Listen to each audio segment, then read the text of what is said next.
quero reafirmar aqui, é a maior enchente da história, creio eu, do Rio Grande do Sul e do Brasil. Uma catástrofe climática com muita morte e destruição. Já está em torno de 150 mortos e 135 desaparecidos. Dos 497 municípios, 499 foram atingidos. Mais de 2 milhões de pessoas foram afetadas. Os governos federal e estadual estão trabalhando junto com os prefeitos desses municípios. A medida provisória 1216 de 2024 estabeleceu 12 medidas de socorro. Medida provisória que já está na casa, encaminhada pelo presidente Lula. A dívida do Estado foi suspensa, como aqui dizia, por 3 anos.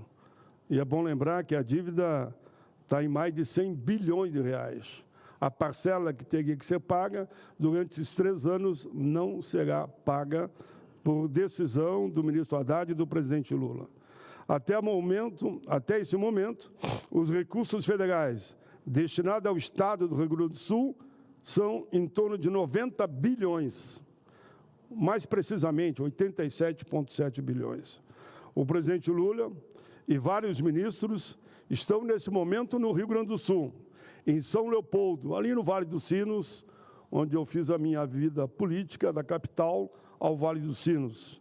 Hoje eles anunciaram lá novas medidas para a reconstrução, que será longa. Presidente, alguém me perguntou por que eu não estou lá. Eu até gostaria de estar lá, abraçando meus colegas, meus amigos, enfim, de todo aquele Vale dos Sinos ali. Lá é como se fosse o ABC paulista, lá é o Vale dos Sinos. Mas eu entendo que o meu papel é aqui, é relatando um projeto como esse hoje, em nome dos 3 senadores. Meu papel é aqui, conversando com os senadores, discutindo, apontando caminhos, estando na coordenação. Fui eleito presidente pelos 8 senadores dessa comissão externa, que está fazendo um belo trabalho, e que vamos ao Rio Grande do Sul, numa comitiva, vamos pelo avião da FAB, né, porque não tem como chegar. O aeroporto de Porto Alegre está coberto d'água. Quem vê, todos devem ter visto na televisão, a água está batendo na metade do avião, né? Aquela é a realidade. Bem provável que só a partir de setembro que vai dar para chegar ou sair de Porto Alegre pelo Aeroporto Internacional de Porto Alegre. A saída está sendo o aeroporto mesmo de Canoas, que não tem o potencial, claro, do de Porto Alegre, o de Caxias, o de Passo Fundo, mesmo o de Santa Maria. Mas dentro dessa realidade, presidente, eu recebi o convite, a confirmação, que ia só a comissão de ministros, mas quero fazer uma homenagem também ao presidente da casa, Rodrigo Pacheco. Ele também foi convidado para estar lá, que vai ser um momento grande, digamos, politicamente, financeiramente e socialmente, que o presidente Lula vai anunciar uma série de investimentos para ajudar a construção do Rio Grande do Sul. Eu confesso que fiquei com 2 corações, como sei que o presidente Rodrigo também chegou, que vai chefe de Estado, também vai o representante do Poder Executivo, enfim, do Poder Executivo, do Poder Judiciário também vai, e ele decidiu não ir, e nós não combinamos. Eu também decidi não ir, porque o presidente Lula me representa muito bem, ainda mais com 9, 10 ministros lá, né? Estaremos todos muito bem representados nessa atividade, que vai estar o governador do Estado, né? O governador do Estado, Eduardo Leite, que está fazendo a sua parte, os prefeitos que estão fazendo, e eu resolvi ficar aqui. E por isso, se eu tivesse ido, eu lhe confesso que eu estaria lá sofrendo. E por que sofrendo? Não só por ver aquela realidade triste de milhares e milhares de pessoas que perderam tudo, mas também eu digo, eu devia estar lá. Eu devia estar ajudando no relatório, eu devia estar votando, conversando com os colegas, para que realmente a gente aprove e não volte para a Câmara. Se tiver alguma emenda de redação, eu até poderia acatar, para que, de imediato, esse projeto tão importante para o Rio Grande do Sul, que é, por 3 anos, não haver pagamento da nossa dívida, que, infelizmente, é mais de 100 bilhões. Presidente, eu peço uma tolerância, se possível, de 5 minutos. Se o Plínio Varelli concordar, porque eu fico mais 5, só eu encerro. O déficit habitacional falta de habitação no Rio Grande do Sul é enorme. Dados parciais falam que precisaríamos de mais de 100 mil casas. Eu vou dizer que é muito mais de 100 mil casas pela destruição que aconteceu no nosso estado.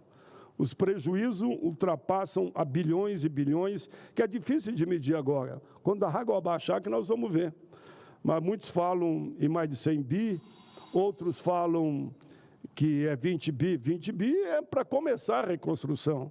Segundo o IBGE, 80% da economia do Estado foi afetada, demonstrando um impacto econômico enorme. 91% das empresas foram atingidas. Os empregos e a sobrevivência dessas empresas estão em risco. Depende muito, muito da União, do governo federal. É fundamental recriar urgentemente, por exemplo, só o Programa Emergencial de Manutenção do Emprego e Renda para o Rio Grande do Sul, nos moldes da medida provisória editada durante a pandemia do Covid-19. O objetivo é garantir atividades empresariais, preservar os empregos, assegurar a renda, reduzir o impacto social. Registro que recebi correspondência com satisfação pela grandeza da proposta, onde eles falam dessas sugestões da AGITRA, Associação Gaúcha dos Auditores Fiscais do Trabalho, ou seja, de volta, eles pedem o programa emergencial. Senhor presidente, abro aspas, empregos precisam ser mantidos, enquanto empresas precisam ser reconstruídas. Essa é a hora de pensar nos dois lados, no empregado, no empregador, numa corrente só, a corrente do bem, da construção, da produção e a volta de empregos com dignidade.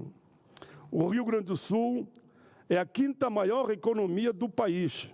O seu PIB representa 6% do PIB nacional, dados de 2023. Vejam a importância desse estado. Chama a atenção também para o fato que a Volkswagen informa que planeja adotar férias coletivas em 3 fábricas no interior paulista por causa das enchentes que atingem o nosso Rio Grande do Sul, porque afetam a não produção lá das peças, da matéria-prima, enfim, afetam a cadeia de produção da montadora. Senhor presidente, em função das fortes chuvas que acontecem no estado do Rio Grande do Sul e o povo gaúcho, alguns fornecedores de peças da Volkswagen do Brasil, com fábricas instaladas no estado, estão impossibilitados de produzir. Não estão produzindo nada, não é nem que você arrume a estrada, mas daí, como é que se não produziu? Porque a fábrica está cheia d'água, né? Nesse momento, a situação é muito grave. A Mercedes-Benz comunicou que a sua fábrica em São Bernardo do Campo já teve paradas técnicas na semana passada e a empresa segue monitorando a situação do Rio Grande do Sul na expectativa do abastecimento de peças para as linhas de produção. Por tudo, digo, senhor presidente, é necessário um esforço de todos nós, ações emergenciais urgentes, salvar vidas urgentes, contribuir para que o povo não passe fome urgente, a destinação de recursos para a recuperação das empresas e do trabalho digno dos assalariados. Por fim, presidente, quero terminar com isso. Hoje à tarde, esse plenário vai votar o PLP 85 de 2024. Veio do governo federal, trata da suspensão do pagamento da dívida do Estado por 3 anos. O projeto foi aprovado ontem à noite na Câmara com a relatoria do deputado Afonso Mota. Falo com muita convicção porque eu assisti, senhor presidente. Fiquei noite adentro assistindo o debate na Câmara para sentir onde estavam ou não alguns obstáculos para que a matéria fosse aprovada. Felizmente, foi aprovado. Foi aprovado, foi só algumas emendas de correção que eu entendi até necessária. E hoje, conversando com o presidente Rodrigo Pacheco, ele entendeu que eu tinha feito o relatório já do decreto legislativo aquele, pela situação que o Estado se encontra, e fiquei com a responsabilidade de apresentar o relatório hoje à tarde aqui no plenário. O farei. O valor das parcelas nesse período, para trabalhar um pouco os números, senhor presidente, é cerca de 11 bilhões, será inserido em um fundo para ser utilizado na reconstrução do Estado, incluindo escolas, hospitais, infraestrutura, enfim, fábricas e tudo aquilo que for possível tiver o alcance desse fundo. Os juros também serão zerados pelo mesmo período, o que representará aí mais 12 bilhões. Então, 12 mais 11 são 23 bilhões que, a partir dessa votação de hoje aqui, nós vamos assegurar para o Estado. Com isso tudo, presidente, eu quero apenas dizer a todos que eu sinto que o Brasil e os senadores e senadoras abraçaram o Rio Grande. Eu vi de uma depoição, um depoimento de um cidadão lá na Comissão de Direitos Humanos, ele me disse, a frase não é minha, Paim, diga ao teu povo, ao nosso povo, que o Brasil abraça o Rio Grande.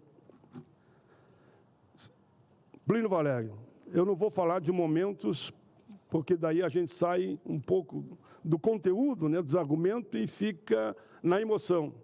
De situações de relatos que eu recebo aqui pelo WhatsApp. São situações desesperadoras. De uma família que eram 4, morreram os 4, por exemplo. De outra família que encontraram os bombeiros, eles abraçados, mas todos subterrados.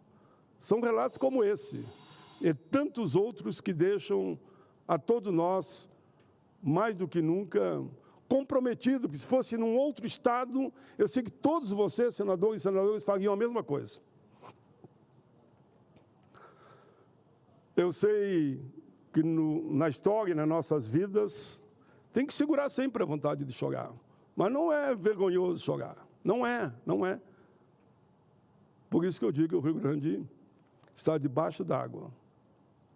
E as lágrimas do choro estão...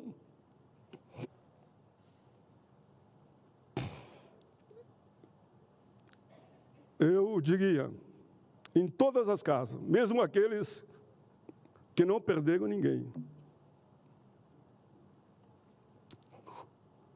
Eles estão solidários com o povo gaúcho. É impressionante a solidariedade a nível nacional.